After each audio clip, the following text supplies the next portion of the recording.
Hi everyone, my name is Micaela and I'm the College Counseling Specialist here at IME Mentors.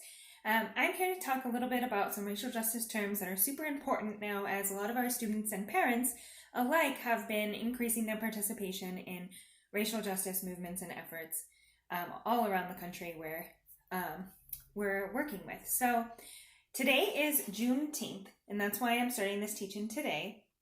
Juneteenth marks the end of slavery. And for many, that was a liberatory moment, but it has continued to come back in many different forms for Black folks in the United States over and over and over again. And so Juneteenth now is seen as a reminder of all the work that we still have to do. And that's why you're going to see today, throughout the day today, a lot of different efforts around racial justice education and movement building. So I'm going to start by introducing myself with my identity so you can get used to this process of defining the jargon that we're using and why that's important. So first of all, I identify as queer. And queer is a reclaimed term. It used to be derogatory, and now people who identify as queer have reclaimed it.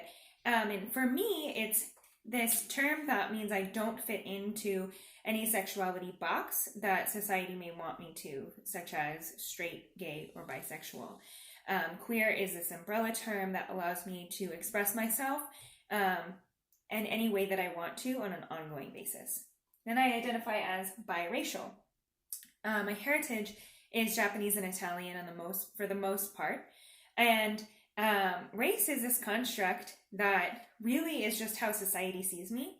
But I subscribe to it as far as identifying as biracial, because if I don't, other people will identify me a certain way. And it's really important for me to acknowledge my Japanese heritage as well as my white passing privilege. And so I identify as a white passing biracial because I can afford to go anywhere in society and be seen as white. And that's a privilege that makes it easier for me to access government benefits, for me to access education, for me to be seen as smart and worth working with in the business sphere. So there are so many different ways that it's been a privilege for me. And I'm going to break down privilege for you so you can start to see how that fits in with how you identify. So privileges are these components of power that we hold in society that allow us to do something that someone without that privilege would not be able to do.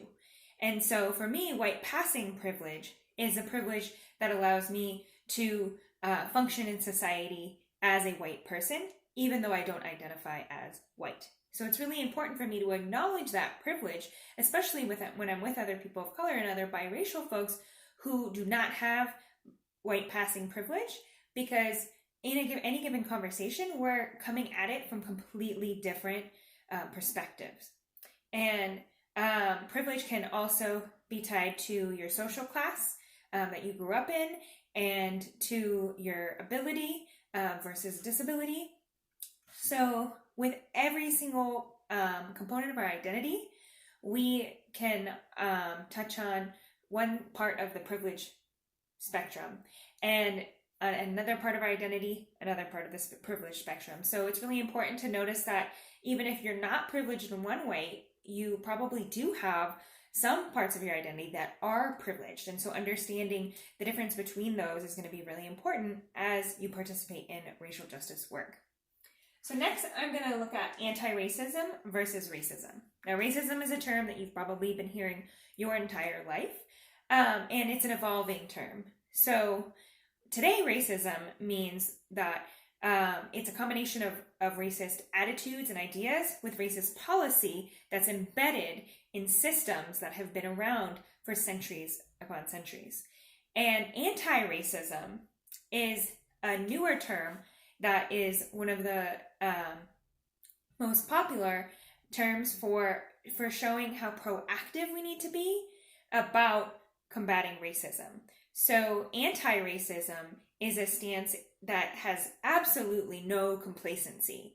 So if you were to engage in the topic of race at the dinner table or on Facebook and say, I'm neutral about this, that would within this dichotomy of racism and anti-racism, fall into racism, because it's really, really necessary and urgent for us to take an anti-racist stance. Otherwise, racism is going to keep on happening in our houses and outside in society and at the policy level over and over and over again, and we are tolerating it right now in this moment. And so it's important that people take on an anti-racist stance so that we can really be proactive in finally getting rid of all the ways in which slavery is still present in race dynamics in our country. And anti-Black is a term that is used for anything that is complacent towards the violence that's inflicted on Black folks day in and out. And so in order to really have that anti-racist stance, you need to be on the lookout for all the ways that anti-Blackness is ingrained in our daily experience and culture, in almost every subculture of the US. So for example, I'm part of an Asian American subculture, and there's so much anti-Blackness that we don't even see, just from being complacent and letting racism and violence towards Black folks happen day in and out. And as a biracial white passing person, there are cultures that I'm a part of that are constantly showing themselves as anti-Black. And so if someone says to you, that's anti-Black, something that you said or did or didn't stand up against, it's not that you're doing something that, stands out. It's just something that you're doing that is perpetuating racism towards Black folks. And with that person calling that out is actually an invitation for you to learn and grow and start to shift more of your behaviors and attitudes from being anti-Black to being anti-racist. And so I just encourage you to be open to those kinds of conversations and not take it as an opportunity to get into an argument around I'm not racist, because actually saying I'm not racist is part of the problem. And so it's really important to just let things sink in when people point out different ways in which anti-Blackness is showing up in all of our behavior. These definitions that I'm going through come from Ibrahim Kennedy's book, How to Be an Anti-Racist. And one thing that's really powerful about his book is that he's constantly, as a Black man, talking about his vulnerabilities and struggles to consistently be anti-racist as a Black male.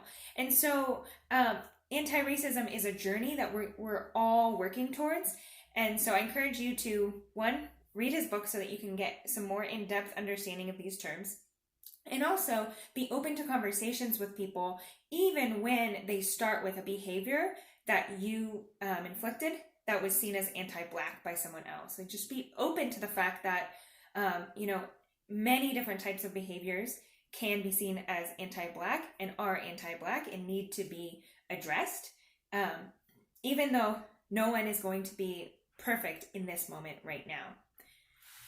So lastly, I'm going to sum everything up by talking about systemic oppression. So as I was saying, racism today is seen as a combination of attitudes, behaviors, and actions and policy that's embedded in our system over the course of centuries. And so systemic oppression is that system-wide oppression that marginalized folks are dealing with on an ongoing basis. So systemic oppression includes racism and includes sexism and homophobia and all of these other isms that we're engaging in to really be able to liberate our entire society from systemic oppression. So it's really important that everyone see themselves as part of this fight against systemic oppression, because even if the majority of your identities are privileged identities, let's say that you are a cis, heterosexual, white, landowning male, you have this set of privileged identities, even in that case, you benefit from liberating from systemic oppression in our entire country and our entire world, because systemic oppression is actually deteriorating all of our self-worth, even those with privileged identities. And it's kind of tying our happiness and joy to being above or below somebody. So even if you have a set of privileged identities, really subscribing to systemic oppression is tying your self-worth to being above those with less privileged identities. And that's not a way to feel fulfilled or be able to really have your dreams come true either. And so this analysis of systemic oppression is really important for us to all see ourselves as part of the problem and part of the solution, and recognize all the different ways that folks can be marginalized within society and perpetuating systemic oppression from above. So I hope this was helpful. Feel free to reach out with any questions in the comments or to your mentor that you work with directly, because we'd love to be having these conversations as part of the academic work that we do, as part of the passion development work that we do, and really be living and breathing racial justice and equity work at IME Mentors day in and out. So thank you so much.